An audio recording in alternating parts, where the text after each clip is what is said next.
कौवा और नीम के पेड़ की कहानी। एक जंगल में एक चट्टान पर एक कौवा का घोंसला था। उसके दो छोटे छोटे चूजे थे। कौवा हर रोज सुबह खाने की तलाश में जंगल की ओर जाता था। एक बार कौवा जंगल की ओर गया, तभी बहुत जोरों से बारिश होने लगी। कौवा के पर पंख बारिश के पानी में भीग गए थे। वह ठीक से उड़ भी नहीं पा रहा था। पास में एक आम का पेड़ था।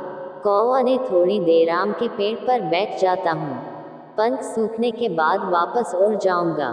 आम का पेड़ बोला, मैं तुम जैसे काले कौवा को अपनी डाली पर बैठने नहीं दूंगा। कौवा ने आम से विनती की, लेकिन घमंडी आम का पेड़ ने उसे बैठने नहीं दिया। कौवा मुश्किल से उड़ते उड़ते एक सेब के पेड़ के पास गया और बोला, क्या मैं तुम्हारी डाली पर कुछ देर बैठ सकता हूँ? मेरे पंख बारिश में भीग गए हैं। सेब का पेड़ बोला, नहीं गंदे पक्षी, तुम मेरी डाली पर नहीं बैठ सकते।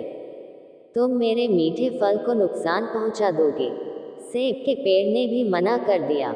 हताश निराश कौवा उसके बाद नीम के पेड़ के पास गया और बोला, मेरे पंख बारिश में भीग गए हैं, क्या मैं थोड़ी देर यहाँ बैठ सकता हूँ? नीम का पेड़ बोला, हाँ जरूर, तुम मेरी डाली पर बैठ सकते हो। थोड़ी देर बाद कौवा के पेड़ को धन्यवाद कहते हुए उड़ गया। कुछ दिनों बाद जंगल में लकड़हारा पेड़ काटने के लिए आए। जैसे ही वे पेड़ काटने वाले थे, तभी बहुत सारे कौवा के झुंड ने उन पर हमला कर दिया। वे सभी लकड़हारा वहां से भाग गए। सभी पेड़ों ने कौवे को धन्यवाद दिया। कौवा बोला, धन्यवाद मुझे नहीं, नीम के पेड़ को कही, क्योंकि उसने भी मेरी मदद की थी। यदि उसने सेब और आम के पेड़ की तरह मेरी मदद नहीं की होती तो आज मैं आपकी भी मदद नहीं कर पाता।